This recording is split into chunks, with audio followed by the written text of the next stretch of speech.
warahmatullahi wabarakatuh. Ahlan wa sahlan. Welcome to all the viewers on another episode of 5 Minutes of Fa'idah. Alhamdulillah, today we have Brother Mahdi Abu Nasreen with us.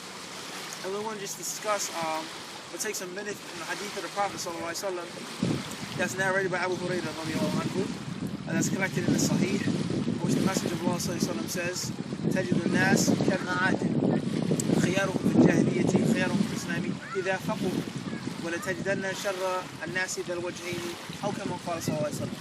The hadith says that people are like minerals, they're like ores. Okay, the best of them in Jahiliyyah are the best of them in Islam, as long as they get understanding of Islam. The Prophet ﷺ then went on to say, and you'll find that the worst of all people are those that have two faces. He says those who come to this person like this, and they go to another group or another person with another face like that. So what we want to discuss, inshallah, with Mahdi, this concept of certain characteristics that you had before Islam and that you keep after Islam. How does that work? What do you feel like you benefited from your experiences before you were Muslim? Or you can tell us, how did you become a Muslim in brief, because we only have 5 minutes. And, what are some of the things that led you to Islam? What are some of the difficulties that you felt when you wanted to embrace Islam? The things that led me to Islam was basically a life of crime and a life of very bad stuff, just to put it in brief. But like you said, like what the hadith says, I was good at it, and I put my all into that. Right. So then when I found myself in a jam and incarcerated, I was searching for the truth, or something that I could find to get me out of that and get me somewhere better. Right. And I was like a lot of people, I'm Caucasian. I was like a lot of people who thought that it was a black thing, a jail thing, And Allah subhanahu wa ta'ala, in His infinite wisdom and mercy, He sent a Caucasian guy to me that was a Muslim. And he broke everything down.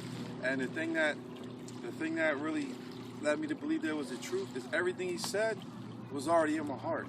Right. But I had no... Like fitra. Yeah, but I was like fighting your fitra. Because I was raised Catholic. Okay. And then, I tried that. And, I didn't really mesh. And then when I saw this brother, Rahimahullah Ta'ala, because he passed away. Okay. May Allah forgive him. It just was amazing. Like, I had it in here, and I just never knew that it was I never knew that there was something out there like that. Like, I didn't believe Jesus was God. I didn't believe, Right. And then when I read the text, and it just, like, immediately, and I knew that this was going to get me out of where I was. Right, and so in other words... Not just jail, but the incarceration of being a Catholic. SubhanAllah. And it allowed me to be the incarceration of being a non-believer. Yeah. That's like you in jail. Mentally and spiritually. Exactly. Because you don't have any type of guidance, you don't care about anything. All you cared about was getting the next dollar, meeting the next, achieving the next worldly gain. Your base desires. Yeah. And then now, mashallah, like you said, the best in the dunya. You bring that with you, you strive hard to be the man on your block or the man here or there. Take that and put it into your deen. And being a good Muslim and learning and practicing the religion. And practicing and praying and fasting. Certain habits that you have that are good habits, they stay with you. No. And not everything is bad. Right. Not everything was bad, but you take the little bit of good you have, and you bring it, and then you add all the real good that Islam has to offer with that. And you can't do anything but succeed. Okay, so I did almost 6 years in prison. What did you find, like, there was a difficulty in that part of hadith about learning, about seeking fiqh in the deen? Once you accepted Islam, now the next step is to learn. See, where I was, alhamdulillah, Allah truly blessed me, because where I was, I happened to be in the right place at the right time, because where I was, all the Muslims that were there that I was around were Salafi. Okay. And I didn't know anything about anything. Right. So I was getting the right books, and I was getting the right tutelage. Right. And I was able to see from authentic information. From the outside, like from me just embracing Islam. I didn't have to go through the not Shafi'i, but the Shiite or the different sects, even though they were there. You weren't right. Allah guided you right to the Sunnah. Boom, right to it. Right to the Sunnah. And we made bumps and mistakes along the way as you're going to. Okay. But for the most part, you like I said, you have all the time in the world. You're in prison.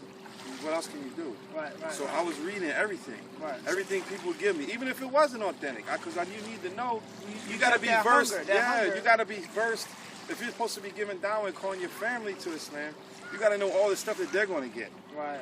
Because at my family, I'm still battling to this day, 14 years later. Right. Actually, longer than that. Right. You need to know that stuff. Okay, so let me. You're not going to get it by half-stepping and not putting your all out there. Right. The time that we have, really quick. It's all right. Alhamdulillah. I'm sure we're on 5 minutes already. Wow, you edited it up. Okay, but the concept of having two faces, all right? Serious. How was that before you were a Muslim? Was that something that was okay? No, it was never okay. But it was to be accepted and expected. Because when you reach a certain status or trying to get to a certain place, you're going to have those that are beneath you or jealous of you. They're going to come to you like they're your friend, and they'll be the first one to knife you in your back. Or I should say, snitch on you to the police. So the Prophet he said that you'll find that they're the worst of you. The worst. They have no honor, they have no loyalty, they're only loyal to themselves, and they even turn on themselves. So that's the concept from the Sunnah to be loyal, to keep your honor. Yes. Very. And it's very, in this day and time, even in like some of the kuffar that I still talk to and that I quit with whatever, they're still dealing with that now. They have nobody they can trust. Nobody that's loyal. Everyone is scared, they turn it around. But if they were to accept Islam and put that into effect, I think they'll be free. Okay, that was very beneficial. That what you shared with us about your past, about something that Allah brought you to. I think that a lot of brothers and sisters can relate to that. And inshallah, those that can't relate, they can learn from that wisdom. This is all the time we have, brothers and sisters. Alhamdulillah for this episode. Inshallah to the next episode. May Allah bless you all. Increase in beneficial knowledge, right? It's actually okay. It's real good to have you, Sheikh. May Allah